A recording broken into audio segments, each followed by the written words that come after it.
Okay, welcome friends. I think Verizon says it is time, and we have a lot to talk about tonight.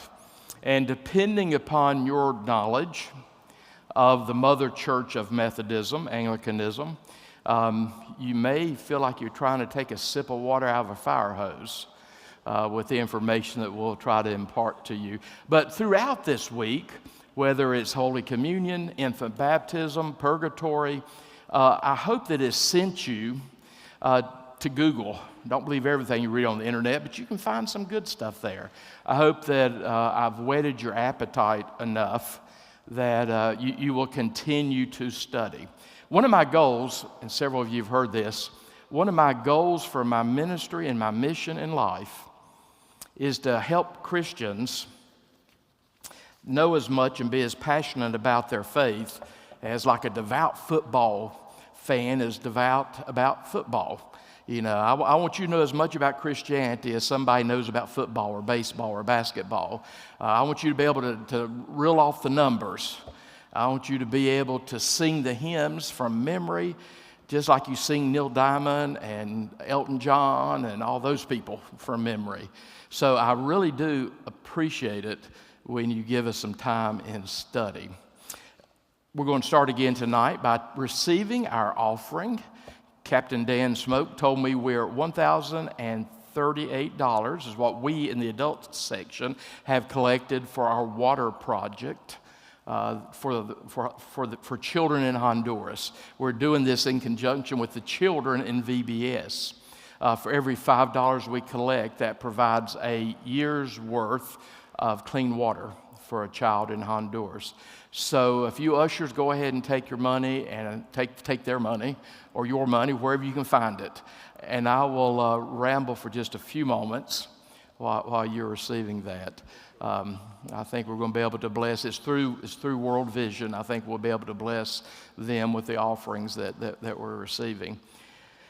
So tomorrow night, let me just go ahead and tell you about tomorrow night in case you weren't here last night. Tomorrow night, sort of questions and answer. I've got a stack of questions that several of you submitted when we ended a course back in May. So I have those in reserve. But tomorrow night, we'll put a microphone up in the center of the aisle here and bring your questions with you tomorrow night. I love the opportunity to dialogue. So that's what we'll do tomorrow night, and that will wrap up our week of VBS. The children finish tomorrow night. We finish tomorrow night. So thank you for that. So to tonight's topic, as you have seen in our publications, the topic I'm addressing is why I chose to seek communion with the Anglican Communion after we left the United Methodist Church. So you probably know, but you may be new to us, after we disaffiliated from the United Methodist Church as a congregation, our clergy here, we all made the decision because of our theological convictions, we all made the decisions to make sure that we are accountable to somebody. And in our tradition, we are in the Episcopal tradition. We have always had bishops. So all of us placed our ordination credentials under a bishop somewhere. For the other four clergy, besides myself, they placed their ordination credentials under Bishop Scott Jones, one of the bishops in the Global Methodist Church. I placed mine under, I'm in the process of placing my ordination credentials under Bishop Alan Hawkins. I'll introduce him to you in a moment. He's the Bishop of Christ Our Hope Diocese. He lives in Greensboro, so he's very, very local. One of the reasons we did that, well, there are a lot of reasons we did that, but particularly as clergy, the church, and I believe you were handed copies of our statement of faith when you came in, particularly the preamble, where it talks about we are an autonomous evangelical congregation in the Anglican and Methodist tradition. A couple things about that. Notice it's the word autonomous. We're autonomously governed autonomously governed. We have agreed among ourselves to banish the word independent. No Christian is independent of any other Christian. No church is independent of any other church. But we are, at this moment, autonomously governed. But your clergy, we wanted to be accountable to someone because for two reasons. I'm teaching theology at this point for two reasons. One, because of what we in the Orthodox Christian faith believe about our human nature and our propensity to sin, our brokenness. We need to be accountable. Every Christian needs to be accountable to somebody because we're prone to wander, Lord, I feel it, prone to leave the God I love. Some of you just sang in the chapel. That's the human condition. So we want to be accountable to somebody that can help us stay on track. That's the human condition. And also, as clergy, we love you people. We love you people greatly. But we learned a couple thousand years ago, we don't want to just be accountable to a congregation. Because if your clergy were just accountable to you, who knows? We might start telling you what you want to hear. We might start wanting to please you more than we please God. So those are two good theological reasons that we do have somebody to whom we are accountable to make sure that we are as faithful as God's grace will allow us to be in the practice of our Christian ministry. So I'm going to come back in a moment, and you've received your handout. I'm going to come back and kind of go through reasons why I chose the Anglican Communion. But to give you some information about the Anglican Communion, I've invited my bishop, Alan Hawkins, here to share with you some of the demographics, numbers, history. So come on up, Alan. He's going to tell you, he is the expert on the Anglican Communion. I'm more of the expert on why I did what I did, but he's the expert on the Anglican Church in North America. So give him a warm Wesley Memorial welcome.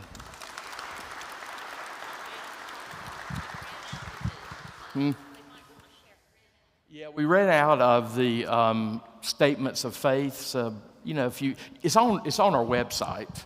But if you want to share or give yours to someone, I'm tight with Jesus, and he says sharing is a good thing. So you can share that. Thank you. Greetings, everybody. Good to see you. And it's really an honor to get to come tonight and present. I'm just going to try to be brief. I know Jeff's got a list of things he wants to chat about with you. But about 2 years ago, Jeff and I started gathering together, and we would get coffee, usually at Panera Bread in High Point. Highly recommend their bagels.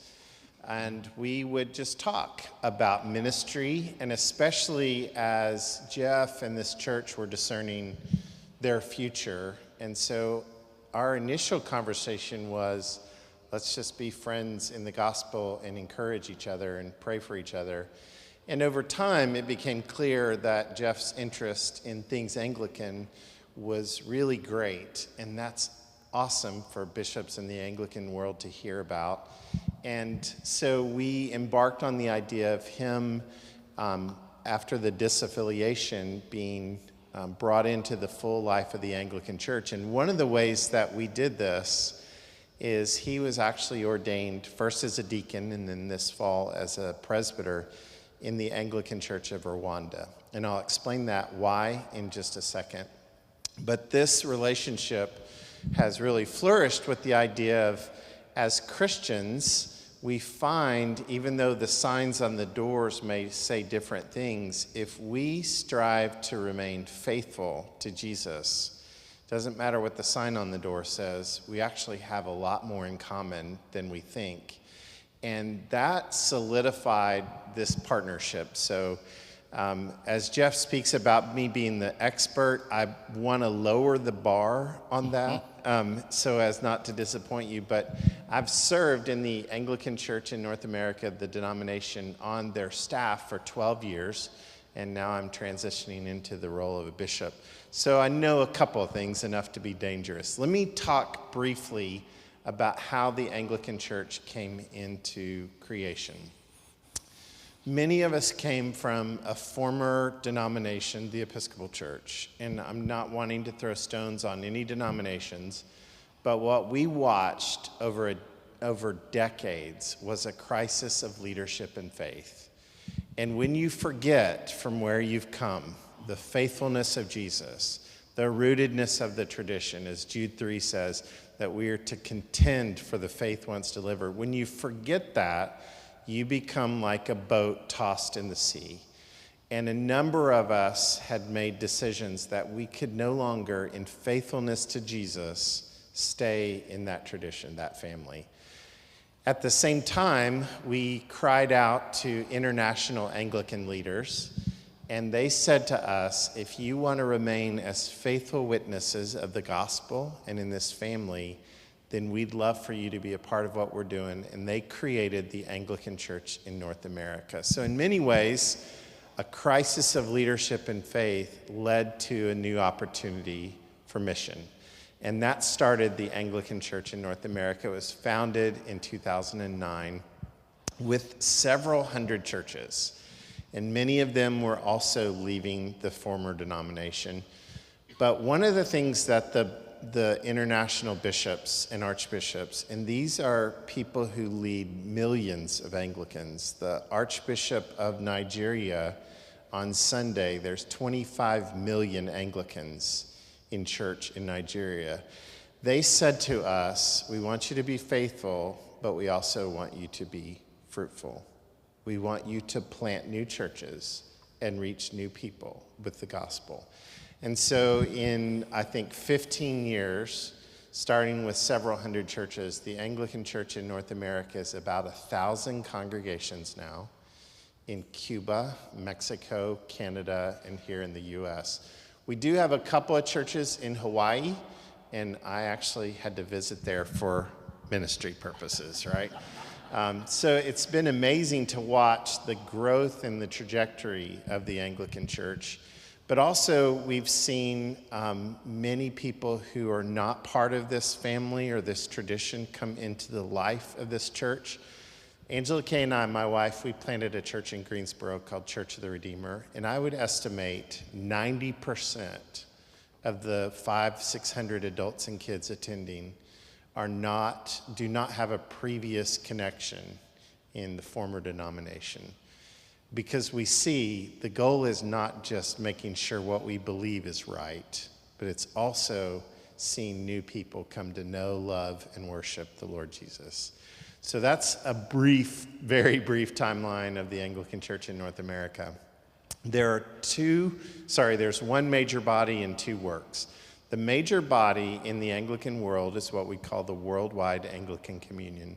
That's about 85 million plus men, women, and children around the world who identify in this tradition, this denomination. If you took a composite and said, what does the average Anglican look like in the world? She would be about 23. She'd live in Africa and probably be influenced by evangelical and charismatic Christianity. Most of the Anglicans in the world, we think of Church of England. How many of you have seen The Crown, right? We think of that as Anglican.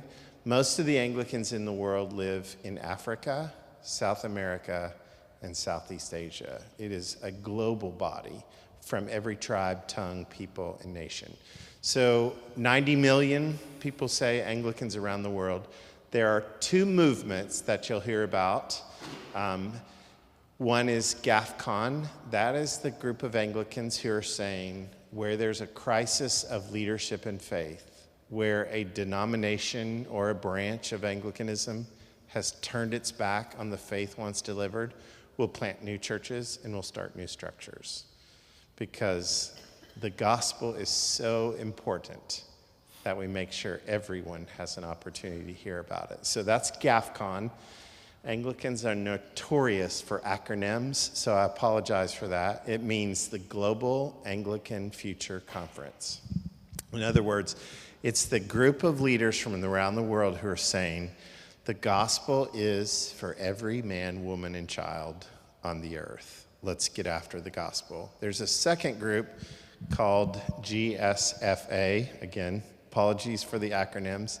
The Global South Fellowship of Anglicans. These are men and women in leadership who are saying we haven't given up on the denomination. We want to see reform come from within. Both are friends, both are working together. What we're connected to more frequently is GAFCON. Let's go plant churches, make disciples, preach the gospel. So that's, in essence, I think, a very quick introduction to Anglicanism. It is an honor to get to be with you and to serve alongside Jeff as his bishop, and Tammy as well. We traveled to Rwanda. They did amazing going to Rwanda. It was really awesome to see God bless them in their ministry, and I believe this fall we'll have the bishop from Rwanda, come and visit and be a part of this ministry here. So the Lord bless you all. Thank you. Thank you. Don't go far. So with that, now that you got a little introduction to a particular branch of Anglicanism, pull my sheet out. And again, as I've been saying each night, the sheet's almost more for my benefit to make sure that we cover this amount of stuff by the time we got out of here at 7:45. So, you notice the title, Why I Am an Anglican, and you've, particularly those of you that are part of the congregation here, I know you read this stuff because you read everything we produce. You read what we put in the newsletter. All 5 of us, you read what we put in the newsletter regarding our ordinations. We put that in back in December, January, that time frame. So a little bit of this will be review. You notice the first line I've got there is just simply defining the word Anglican. It comes from the Latin, Ecclesia Anglicana, which just means the English church. Our heritage is the English church. It started in Great Britain, but as you have heard, it's the 3rd largest group of Christians in the world today after Roman Catholic, Eastern Orthodox, and they're all over the world, and there are more Anglicans worshiping in Nigeria on a given Sunday than probably in the United States and England now. But that's just what's happened in the United States and in Western Europe regarding the Christian faith. We gratefully planted churches, Methodist and Anglican and Presbyterian. We planted churches around the world. They're flourishing. We aren't. But to make sure I say it, one of the things that's exciting about the Anglican Church in North America, just to give you something to compare it to, we have closed half of our churches, half of our United Methodist churches in Western North Carolina since I came in 1986. The Anglican Church in North America, they are averaging starting a new church every other week. For me, it's important to be part of a congregation, part of a movement, part of a people that really do believe in evangelism. You know, when I was district superintendent, I did not like presiding over a dying movement because I know what Jesus said about the Great Commission. So here are my, 8 reasons. And it was hard to boil it down to 8 reasons because I didn't want to run more than 1 page to give you tonight. Here's 8 reasons why I have been for decades attracted to the Anglican movement. Number 1, and I hope that you know this well, the Anglican tradition is the church of John and Charles Wesley. You know, I don't know that there's anybody in this congregation that's more excited about that name that's on the sign out front than I am. You know, and I'm talking about the word Wesley out there. You do notice, and Bishop Allen, you may not know this, behind me, we've been working for a couple months now, expanding our archives, expanding our historical room. It's now going to be called a museum. It's going to be opened on a particular Saturday and Sunday in August. We have amazing artifacts here, including a letter from John Wesley. John Wesley lived and died, and you Methodists know this, and if you don't tell me you don't know it. John Wesley lived and died an Anglican priest. He never left the Church of England. And that's why throughout my ministry, when I try to explain Methodism to people, I would say, think evangelical Anglicanism or think evangelical Episcopalian. That's Methodism. That's who John Wesley was. He was an Anglican clergyman along with Charles, and they were God's instrument to bring about the Wesleyan revival in the 18th century. I gave you the little story there because everybody knows John Wesley's last words. But Charles, the hymn-writing brother of John, said a lot of wonderful things in his closing days. And you'll notice there that on his deathbed, he called the rector, and that word is pronounced Marybone. There's some extra words there, but the English don't say those, or extra letters there, but the English don't say those letters. He called the rector of Marybone Parish Church and said he wanted to be buried in their churchyard. And he is, by the way, that's where you'll go to see his grave at in London, outside of London. He wanted to be buried in that churchyard for a couple reasons. One, he refused to be buried in a dissenting graveyard, non-established Church of England. He refused to be buried in a dissenting graveyard.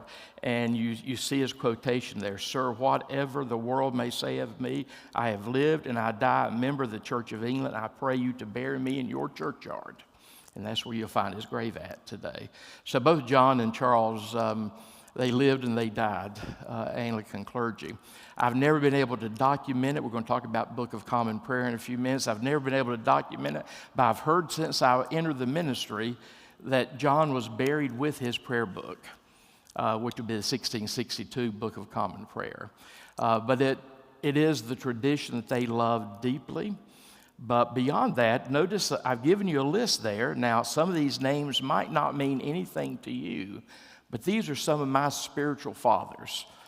These are some of the people that I consider mentors, that I've been reading their stuff for decades. They've nurtured me in the faith. So if you want to talk about some other people that come out of the Anglican tradition, St. Patrick, and need I say to you for the 15th time, Patterson means son of Patrick. You may have received the email that next May, Tammy and I are going to host another pilgrimage to Ireland. You'll hear a lot about St. Patrick when you go there. But St. Patrick, Thomas Cranmer, he was one of the leaders of the English Reformation during the Reformation period.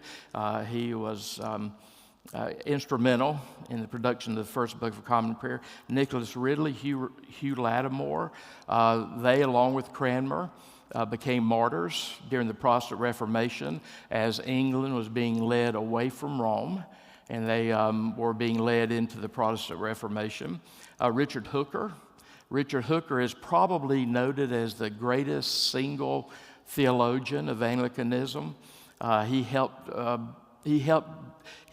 to identify the distinctives of the Anglican movement, the English Church. Within about a generation of the Protestant Reformation. Richard Baxter, I love Richard Baxter. He was a member of the Church of England, sort of on the Puritan fringe. I would call him a moderate Puritan. I know I'm strange, but I've got a portrait of Richard Baxter also hanging in my study. He is the person, and we'll talk about this in a moment, who coined the phrase, mere Christianity. And we'll get at that in a moment. George Whitefield, the other preacher that was part of the Wesleyan evangelical revival. Whitefield actually preached up and down the colonies. He was a contemporary of John Wesley. Charles Simeon, another great evangelical Anglican. William Wilberforce, who was also under the influence of the Wesleys. He helped bring about the end of the slave trade in England. J.C. Ryle, actually, was a bishop in the latter part of the 19th century, lived about 1905 or something. He's one of my heroes. His portrait's in my study also. You have heard about C.S. Lewis, right? C.S. Lewis was a member of the church in England. John R.W. Stott was, until he died just a few years ago, was one of the, some people call him the grandfather of the evangelical movement. One of the people, he was an Anglican pastor in a church there in London for many years. He wrote volumes. He influenced a lot of people in the generation that he was writing, and he just died recently. One of the people he had huge impact on, and I'll give you another quotation in a minute, was another name you recognize, Billy Graham. But John R.W. Stott, J.I. Packer, You may recognize that. Nicky Gumbel. Nicky Gumbel, if you know anything about the Alpha Project, and you may or you may not, but he helped to create the Alpha Project. N.T. Wright, who's probably for some of us the best, our favorite New Testament scholar alive today. That's N.T. Wright. He was a member of the Church of England and bishop in the Church of England. Scott McKnight, for a long time, Scott McKnight was one of my favorite New Testament scholars, and he has since, in somewhat recent years, made his transition into the Anglican communion. Beth Moore. How many of you have taken Beth Moore studies? A lot of women have taken Beth Moore studies, and some men, I see. Beth Moore made her journey out of the Southern Baptist Convention into the Anglican tradition.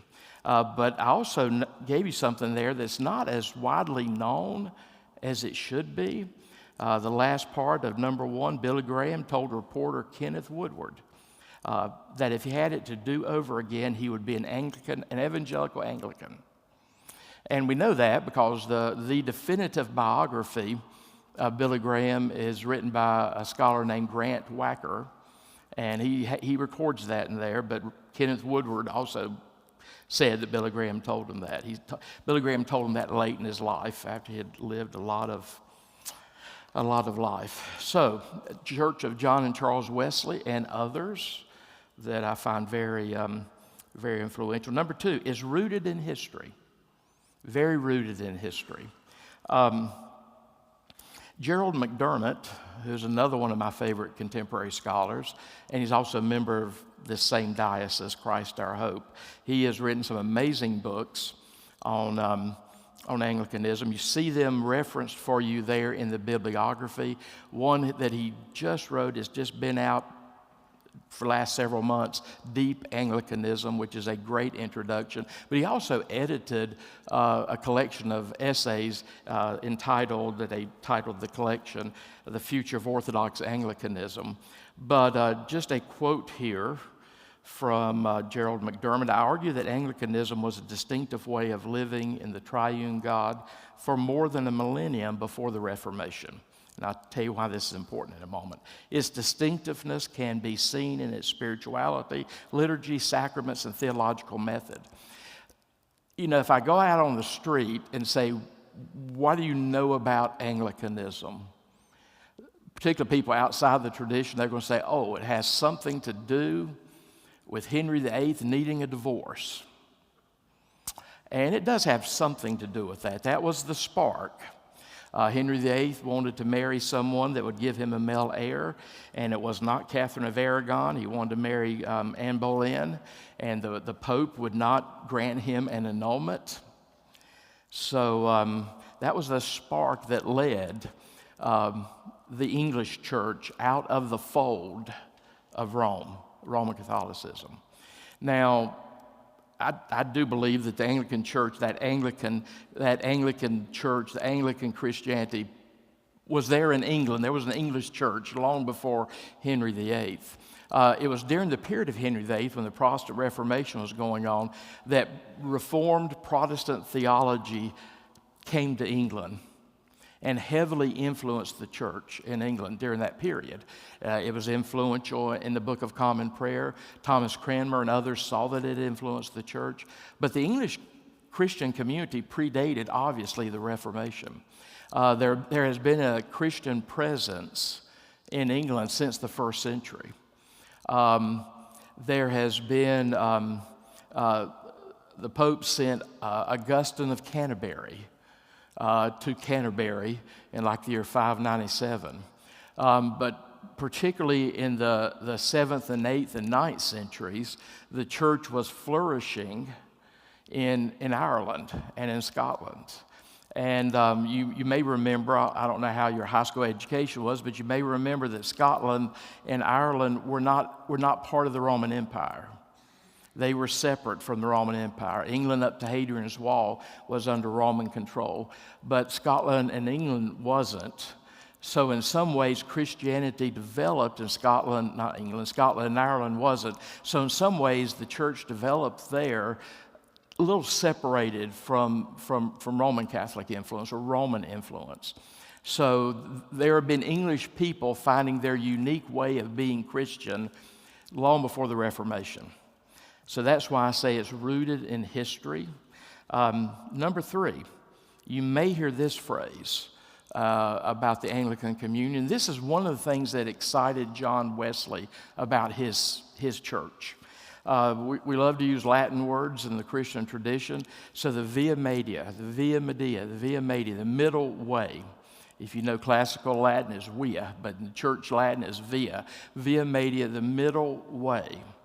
And because of what was going on in England before the Reformation, what happened during the Reformation, what happened after the Reformation, what happened to the church in England was it did create a middle way between Rome and Geneva. The Church of England had to, the leadership of the Church of England, the theological leadership of the Church of England, had to work hard to. We were being pulled in two directions. We, of course, are being pulled back toward Rome by some people. You've heard me talk about one of my direct ancestors, John Rogers, who helped create the English Bible along with Coverdale and Tyndale. John Rogers was the first martyr burned at the stake by Bloody Mary. And it's only we Protestants who call her Bloody Mary.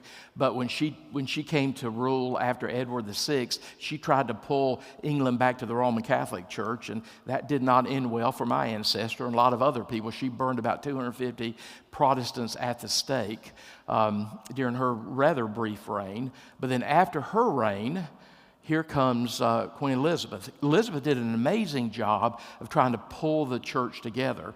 But there was this consistent tension between the Roman Catholics on one side and then Geneva, the Puritans, the more radical Reformation on the other side. In good English fashion, we sort of like moderation in the middle. And this is a key component of Methodism. Over the years I've described this. We like in the middle, and that's why in the Anglican tradition, and of course your worship services in your present hymnal and your worship services in your new hymnal that's coming out are all based on worship services from the Book of Common Prayer, the English tradition. And so that's a middle way between Roman Catholic and further more radical expressions of Protestantism like you find in Geneva. So the Anglican tradition has always been referred to as a middle way. And that was one of the things that I think helped the church missionally. Now, the Anglican church spread worldwide thanks to the British Empire. But even today, I think one of the reasons that the Anglican tradition, and the same was true for John Wesley and Charles, you can read some wonderful things from, remember, the only thing you had to do to become a member of a Methodist society during Wesley's day was to have a desire to flee from the wrath to come, judgment. So you could be coming from a Quaker meeting, you could be coming from the established church, the church that John and Charles went to. You could be coming from more Calvinist branches like Presbyterian or Congregationalist. Wesley pulled people together. I'm going to talk about mere Christianity in a few moments. Go read John Wesley's letter to a Roman Catholic. It won't shock you that much because you're living in the 21st century. But when you realize John Wesley wrote that in the 18th century when Protestants and Catholics were battling each other more than we do today, what he said in that letter to a Roman Catholic, well, it was pretty phenomenal for his age. But that was who Wesley was. That was Wesley, I think, living out the best of being the middle way between Geneva, the more radical Reformation, and Rome, the Roman Catholic Church. So the English Church, really before and after the Reformation, created that middle way. I've heard it said, and I think it's right, if you look at Anglicanism worldwide, the Anglicans who still hold to Bible and the traditions of the Protestant faith before and after, or biblical faith before and after the Protestant Reformation, I think you can make a good argument for this. Anglicanism is what the Roman Catholic Church would look like if it had embraced the Reformation. And of course, we talked couple nights ago about purgatory, so I gave you a little bit of church history there, and you see where we had our divisions with Roman Catholics. If they'd had a pope during the Protestant Reformation, at least let's say during Luther's era, if they had a pope like Pope Francis, they might have listened to those of us who were saying, here's some theological problems with the Roman Catholic Church. But they didn't have a pope like that. But I think if they would have received what people were asking for during the Protestant Reformation and had made the changes going back to the roots of the Christian faith, getting rid of some of the medieval accretions of the Christian faith. Again, we talked about purgatory the other night. Getting rid of some of those medieval accretions to the Christian faith that had developed in Roman Catholicism, the only church we had here in the West. I think if they had embraced that, what Anglicanism is today would be what the Catholic Church could have become. But that didn't quite happen. But in the Anglican way, we are between those two branches of Rome and Geneva. And I think you know the term mere Christianity. If you've been with me for a while, I know you know the term mere Christianity, because that's what C.S. Lewis titled his book, his kind of basic theological book, the series of speeches that he gave over the BBC radio during the bombing of London. He just talked about mere Christianity. That's Richard Baxter's term for basic Christianity. And C.S. Lewis is very proud of the fact that he as an Anglican, he as a Christian, he just embraced mere basic Christianity. And in a lot of ways, that was very true to his Anglican tradition. He was not too close to the Roman Catholic way. He was not too close to the more radical Protestant way. He just embraced that basic Christianity, and that's what he promulgated in all of his writings, to make sure that people understood what was basic Christianity. What is that faith once delivered for the saints, to the saints, for which we must contend? We talk a lot, those of us that deal with C.S. Lewis, we talk a lot about mere Christianity, but there's actually one place in one letter where he defines mere Christianity. Now, you can go read his whole book, and you'll get this summary, but you may have to create it. But you look at my example there. This is something he wrote in a letter in 1952 where someone had asked him to define what is mere Christianity, what is basic Christianity, what is the faith once delivered that we need to contend. And he said, mere Christians are thoroughgoing supernaturalists. That goes back to our discussion last night of Holy Communion.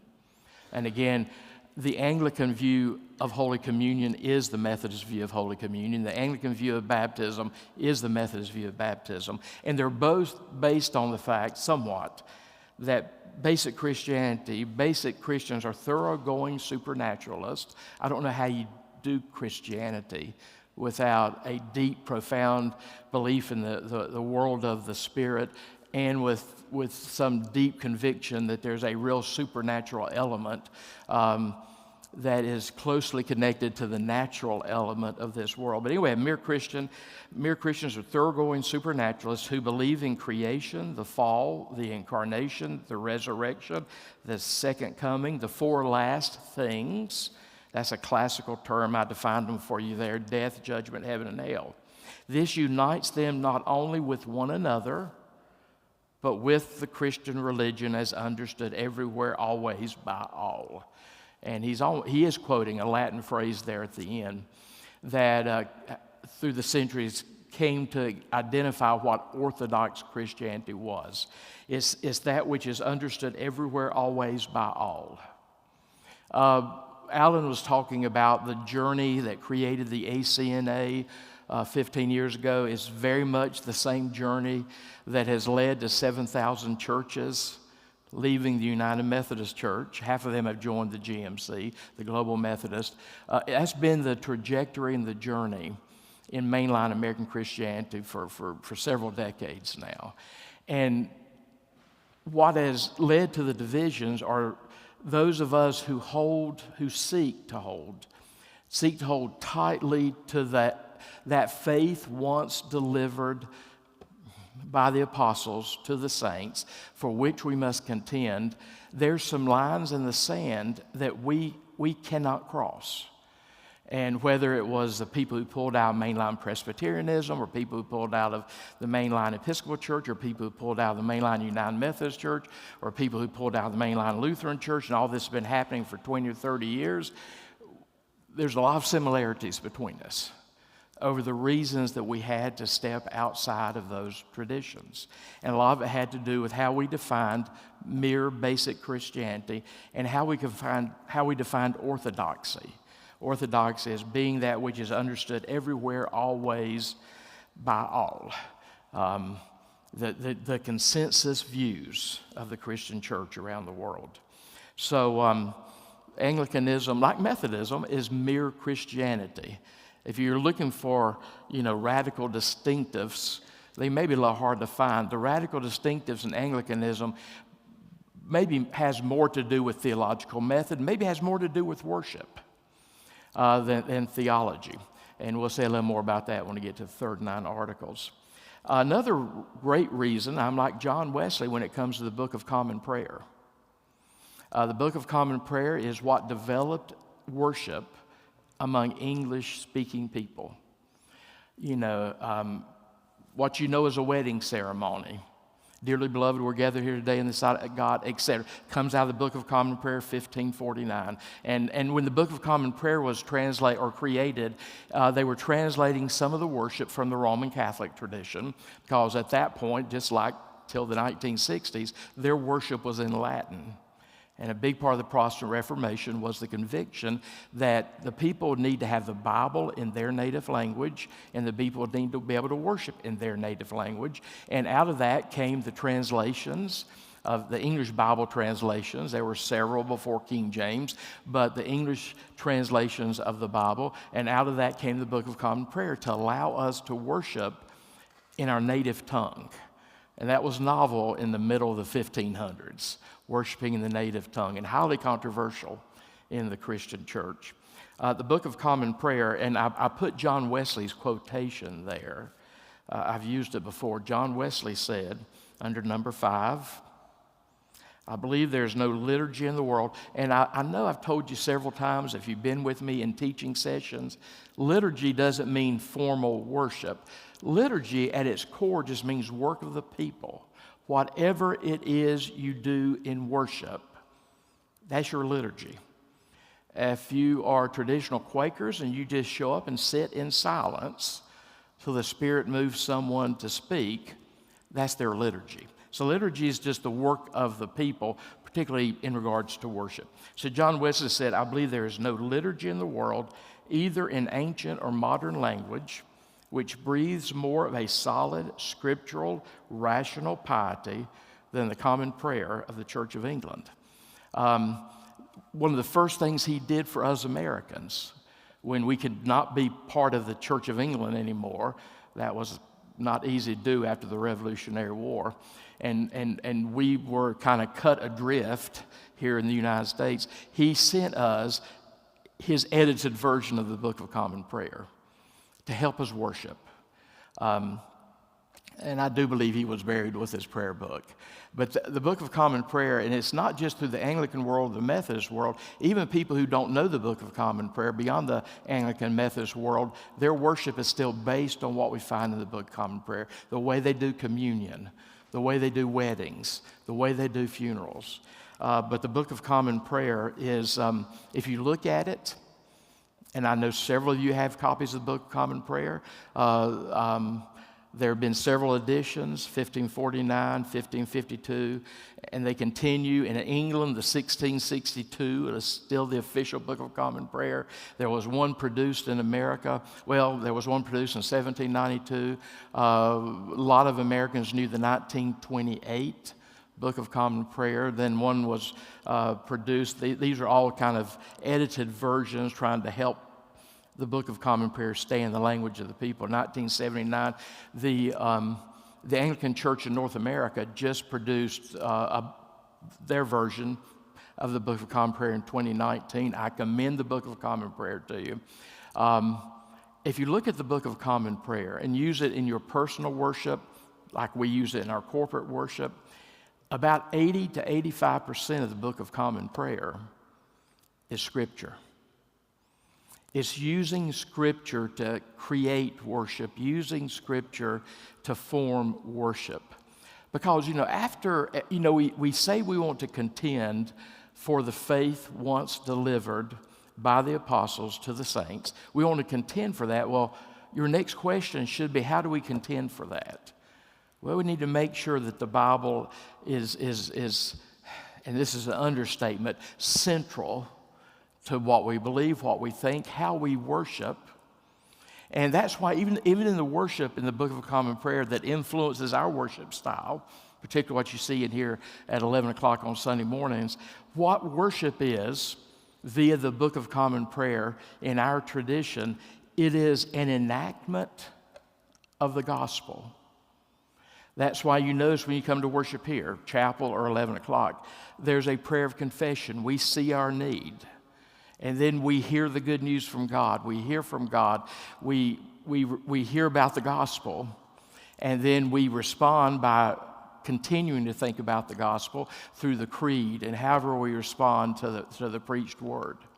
So the trajectory of worship in the English-speaking world should be an enactment of the gospel. And that gives me great comfort because it helps us hold on to the centrality of the gospel. We sin, we confess, we need His mercy, we need His grace, we have been given it, and we respond to it. I find a great deal of comfort, like in our traditional worship here. I mean, in our prayer of confession, in our prayers of the people, in the creed that follows the preaching. All of those things encapsulate the gospel. And one of the reasons that gives me a great deal of comfort is if I just blow it in my sermon on Sunday morning, the gospel is still proclaimed here in this place because the roots of our worship being in the Book of Common Prayer. I'm glad I'm not one of those people, who goes to a coffee house with my friends on Thursday and say, okay, wonder what we're doing Sunday. I'm just glad that's not my tradition, because we have to make sure that we are contending for the faith, holding on to the faith. And there are certain ways you do worship. There's certain ways you structure worship. And one of the reasons that the bishop and the cabinet sent me here, I'm in my 8th year now, one of the reasons they sent me here, which I think they live to regret, but one of the reasons they sent me here was they knew how much I would fit your 11 o'clock worship. They knew how much I would fit your culture. Because you have a very traditional, historic way of worshiping. The gospel is proclaimed not just in the sermon, but the gospel hopefully is proclaimed in the sermon each Sunday, but the gospel is proclaimed throughout the worship, in the hymns, in the creed, in the prayers of confession, in the prayers of the people. So that's the trajectory or the path that English worship has been taken since the Book of Common Prayer. The Book of Common Prayer is significant. Dom Gregory Dix, I give you a quotation there. And by the way, when I showed up here in the East Office in one of your libraries, there was a commentary on the 1928 Book of Common Prayer. Can't find them now, but I know where to find a copy. There were books back there, the classic book, The Shape of Liturgy by Dom Gregory Dix. Those are all in your library here. That wasn't true for all Methodist churches, but they were in your library. Dom Gregory Dix said, the only effective attempt ever made to give liturgical expression to the doctrine of justification by faith alone is the Book of Common Prayer. So our worship gives expression to that basic conviction about justification by faith and the gospel, and how we need to come to Christ through justification by faith in the gospel and continue on the journey of sanctification. Every time we worship, because of our heritage in the Book of Common Prayer, every time we worship, you may not even have known this, it's a reenactment of the gospel. And every time we worship, we make sure we're doing things that edify the people so that the process of sanctification can continue in our lives. The lectionary in the Book of Common Prayer, if you read, there's a daily lectionary that I use, have for decades. I've used for my morning prayer time. If you use the appointed readings for morning and evening prayer, every year you go through the New Testament twice, and you go through a big chunk of the Old Testament every year. Again, that comes out of that early Anglican conviction. That's why John Wesley said, if you cut a Methodist, their blood should be bibline. You know, anyone in our tradition, that Anglican and Methodist tradition, we should bleed Bible. You know, we need more Bible in our lives, and that lectionary in the Book of Common Prayer, make sure that we read great sections of the Bible each year. We don't just read our pet passages or a couple verses, but the Bible is significant because, again, we were heavily influenced, as all Protestants, by the Protestant Reformation. And that's why the night I talked about purgatory, I tried to talk about the Protestant Reformation as one of the greatest revivals that ever hit the Christian church. It was a return to the earliest days of Christianity. It was a return to the sources of Christianity. And part of what you're seeing in the world today is some of us don't want to let go of what we embraced in the Reformation and deconstruct our faith and revision a new kind of faith for the contemporary age. And that's why now that the split that we just lived through was the largest denominational split in America since the Civil War. And it's because of these kind of issues. You know, what do we see worship being? What do we see the gospel being? What do we see the role of Scripture? Not just for proof texting, but for forming lives. We have lived through this in a lot of ways, and I'm proud of the way that there are people way beyond High Point that have been watching Wesley Memorial Church. There are some places out there, I'm told, we're called the Methodist Miracle. They could never have believed that the little Vatican would have drawn a line in the sand and joined 7,000 other churches and said, we're not stepping out of historic, traditional, Orthodox Christianity, no matter how strong the winds of culture blow against the church. Anyway, that's number 5, Book of Common Prayer. It can keep you contending for the faith. Number 6, 39 articles. That's in our statement of faith. You need to Google them because it takes a little paper to print those. Those are the 39 articles, statements of faith that came out of the Church of England. John Wesley abridged those down to about 25. That's what he gave to the American Methodist when we broke away. Because again, these articles are important, just like he abridged the Book of Common Prayer for us when we broke away. Now, I think he had major concerns about the educational level on the American frontier. That's why he abridged the Book of Common Prayer. That's why he abridged 39 articles. And he had some theological reasons too. But the 39 articles, they carry, because of when they were created during the Elizabethan settlement, which brought the Church of England together and carved out that middle path between radical Protestant and Roman Catholic. It carries these articles carry the DNA of both Catholic and Reformed Evangelical Protestant. And if you read the 39 articles, you'll see how it creates sort of this middle path, very Reformed, but also holding on to some of the doctrines we have from the historic church. We talked about that when we talked about the undivided church for 1,000 years, when we talked about purgatory, but like our doctrines of Holy Communion and baptism and things like that. The 39 articles kind of help us hold to that, as do the 25 articles of religion that Wesley sent over to help us Americans out after that family squabble with England. And he wanted to help us out. Just last 2 things, get you out of here on time. Part of my conviction, I said this to start with, we Methodists have always been Episcopalian. You notice when we were founded in 1784, you know what our original title is, the Methodist Episcopal Church.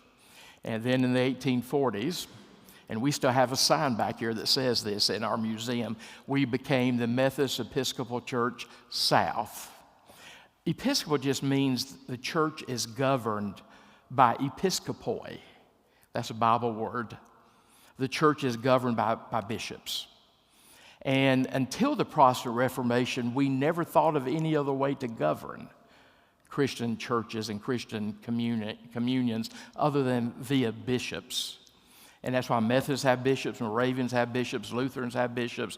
That's an Episcopal form of government. We're not, we don't come out of a tradition that's all about Presbyterial form of government being ruled by elders or even congregational form of government. We come out of that Episcopal form of government. The word episkopoi is Bible. And if you still read the King James, you'll see that word translated into English as bishop. So bishops in the life of the church go back to the New Testament. There's a lot of us connected with the Christian church who are fond of church history, who still say the most effective way, the most fruitful way, the most New Testament way of governing a church is doing it as the New Testament presented the word bishops to us, episcopal. So that's why all 5 of us, when we had to do something with our ordination, we've been Episcopal all of our lives. We've had bishops all of our lives, some better than others. But we still say that's the best form of government because we think that was the only form of government for the first 1,000 years in the church, almost first 1,500 years in the church. And so that's important to me and those of us in the Methodist world. And lastly, and this is part of what I wanted Bishop Hawkins to speak a little bit about, the Anglican Communion is global, it's diverse, it's missional. It is the third largest communion in the world after Roman Catholic Greek Orthodox. Because it's worldwide, it is very diverse. I just heard recently, Bishop, that someone said that I need to put on my bucket list to go and experience Holy Communion among the Kenyans. I've experienced worship among the Rwandans. And there's diversity. When you take a Book of Common Prayer and translate it into the language of the people and you go globally, there's diversity that occurs. And the Anglican Communion, the Jerusalem Declaration that came out of the first meeting at GAFCON is entitled the Jerusalem Declaration because the first place they met was not Lake Junaluska. First place they met was Jerusalem. I mean, it's a worldwide communion. We have some issues with the Archbishop of Canterbury these days. We have some issues with the English Anglicans, just like we have issues with the English Methodists and some in America. But the vast majority of Anglicans around the world are connected with the global South. And what do we say, 85 million, Bishop? 85 million. So it's important for me, I don't want to be part of a Christian group that's all middle-class white folks talking to each other. I love you middle-class white folks, but I need a little bit of diversity. And if we need to make sure that our part of the church looks like heaven's going to look like. Corner Tammy sometime and get her to tell you about our worship in Rwanda. Amazing, wonderful. I'm so grateful they let him preach in English, and I'm so grateful that whatever it was they did over me, they did in English. But it was amazing. Beautiful people, brilliant people. Vibrant in their Christian faith. But because it's a worldwide communion, there's great diversity. It is global, and I mentioned the missional emphasis, particularly of the Anglican Church in North America. We talked for 40 years in United Methodism about needing to plant churches. We talked, and we spent a lot of money trying to do it. And for whatever reason, you can corner me and I can give you an hour-long discussion on this, but we've never been really extremely successful. We've been successful. You've got one new church, one new Methodist church was planted in High Point back in the late 1980s, Covenant Church. One back in the late 1980s. The ACNA, they're averaging planting one every other week right now. The Great Commission really is important. The Great Commission is really important. The whole world needs to hear and receive the gospel. So for me, I've got to be part of a group that believes in sin and redemption, not just affirm human being and human nature. I stood publicly one time about 6 years ago it was public in a group of clergy and said to my bishop in front of all the other clergy, I've got to be part of a group that believes in sin and redemption. That's core Christianity. I can't be part of a group that just wants to affirm what everybody wants to do. You know, I believe in human sinfulness because you have to accept the bad news about human beings before you can accept the good news of the gospel, how the gospel transforms us and changes us. That's enough because it is 7:45. So tomorrow night, we're going to do some Q&A. You're welcome to do the topics we've discussed all week. You are welcome to talk about any. Don't ask me about football because I'm no help to you on that. But anything in the Christian faith, Bible, theology, you're welcome to do that, and we'll have fun tomorrow night. I want to end with a prayer from the Book of Common Prayer. There's amazing prayers in the Book of Common Prayer that helps us learn how to pray. All the Psalms, as you know, are in the Book of Common Prayer, but there's also some great prayers from our tradition. And this is a prayer that I'm especially fond of. It's entitled in the 2019 prayer book, A Prayer of Self-Dedication. And it comes from Archbishop William Temple, Archbishop of Canterbury, about a couple generations ago now. So I want to close with this prayer. So would you pray with me? Almighty and eternal God, so draw our hearts to you, so guide our minds, so fill our imaginations, so control our wills, that we may be wholly yours, utterly dedicated to you. And then use us, we pray, as you will, and always to your glory and the welfare of your people. Through our Lord and Savior, Jesus Christ. Amen. Share the peace of Christ and go in peace. Thank you.